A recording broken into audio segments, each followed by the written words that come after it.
Revoluções.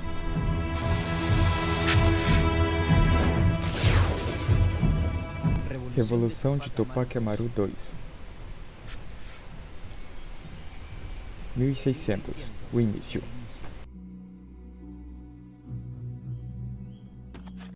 Em 1600, um extenso território americano encontrava-se em domínio da coroa espanhola, que passa a assumir poder da divisão da sociedade por duas instituições, a República dos Conquistadores Espanhóis e os Índios. Esta última está dividida em diferentes territórios governados por chefes políticos índios, alguns dos quais são descendentes de antigos caciques incas e eleitos pela comunidade. Estes caciques têm grande legitimidade e representam os interesses dos povos indígenas, enquanto os outros são impostos pela autoridade espanhola e colaboram com o colonizador. Em qualquer dos casos, a grande maioria dos índios trabalham no campo, pagando tributo e dízimos à coroa espanhola.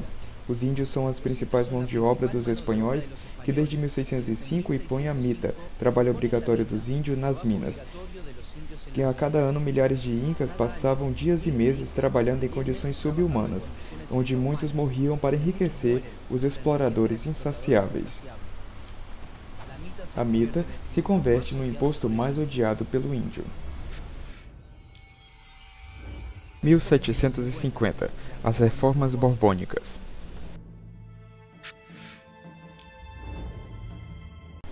Em meados do século XVIII, o rei espanhol Carlos III impõe a reforma para acrescentar o controle econômico sobre a América, aumenta impostos, coloca novas formas para arrecadar mais tributos e, sobretudo, aumenta a pressão sobre os trabalhos nas minas para poder obter mais lucro.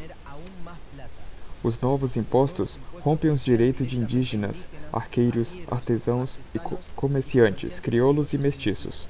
Os caciques realistas começam a ser questionados por não defender seu povo. O cacique legítimo que se opõe às duas medidas aumenta sua popularidade, como Tupac Amaru II.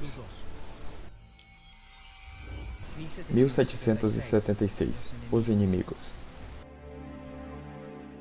Em 1776, para impor a reforma borbônica, o rei designa o intendente militar e governante-geral para o reinado no Peru. Seu nome é o escocês Antônio de Areche Sornosa. A crescente pressão real impulsiona Tupac Amaru II a exigir em Lima que sua comunidade se opusesse à mita. Completamente desenvolvido nessa reclamação, Tupac Amaru II efetua um golpe com Micaela Bastidas, sua esposa e sua principal militante.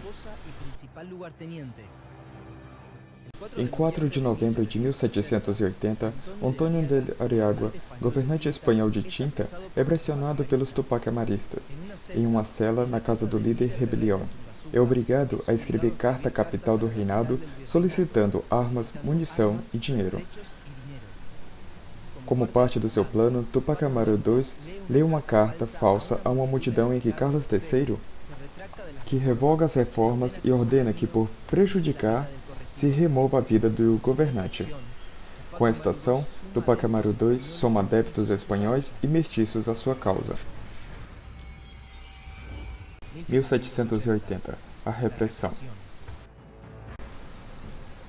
Em 12 de novembro, o caminho de Cusco se relaciona com a morte de Ariagua e uma tropa real com voluntários para reprimir os Tupac Amaristas. Entre os voluntários, há também indígenas leais ao rei. 5 dias depois, chegaram a Sangarará, ao norte de Tinta, e são cercados por 6.000 indígenas rebeldes, e refugiam-se na Igreja do Povo. Os realistas, mesmo sem nada comunicar aos rebeldes, o combatem por dias até vencê-lo. Antes da derrota, os espanhóis declaram Tupac Amaru II traidor do rei. Depois de Sangarará, a rebelião se avança para Pachau. Crioulos e mestiços, como havia decretado traidor Tupac Amaru II, muitos têm medo de juntar-se aos revolucionários e mesmo, se passassem aos militares para o combate. Em 8 de dezembro de 1780, Cusco é cercado por 30.000 Tupac Amaristas. A mina é a única que ficou o sangue dos incas, reis deste reino. Mais indígenas se unem na revolta em nome de Tupac Amaru II. A notícia que declaram cacique realista. O espírito lutador inca renasce na revolução, ocupa a terra que foram tomadas pelos colonizadores. e dá por abolida a mita, símbolo da opressão.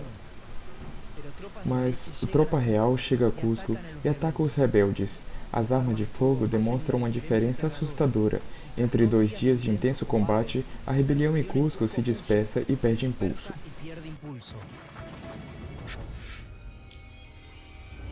1781, a última tentativa.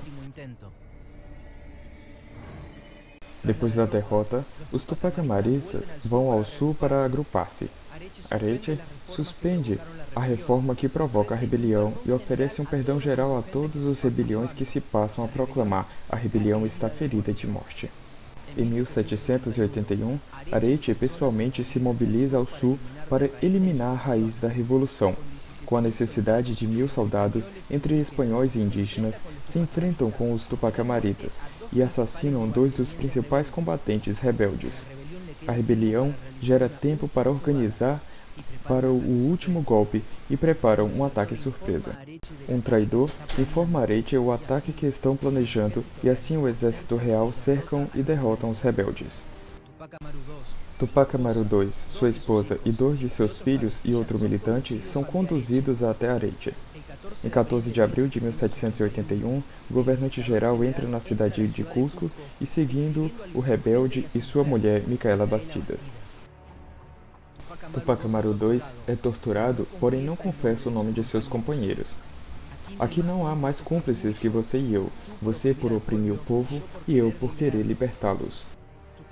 Tupac Amaru é obrigado a presenciar como lhe cortam a língua e a forca de seus parentes. Sua mulher é submetida ao enforcamento. Tupac Amaru II, sem língua, é amarrado a 4 cavalos para que partissem, porém o corpo do Inca resiste, e Areche manda decapitá-lo. A guerra dos rebeldes contra o exército espanhol dura mais um ano. Esse mesmo povo, com o mínimo desejo de ser libertado, em que continua uma luta inicial do momento da conquista. Porém, os espanhóis estão sangrando, sangue, o fogo, o suborno, ao aplicar as teorias nos indígenas. Seria necessário o apoio popular. Ao fim de 1782, a rebelião termina por completo. Porém, passa pela história como a revolta mais importante da população indígena contra a coroa espanhola. Versão brasileira Felipe Rocha.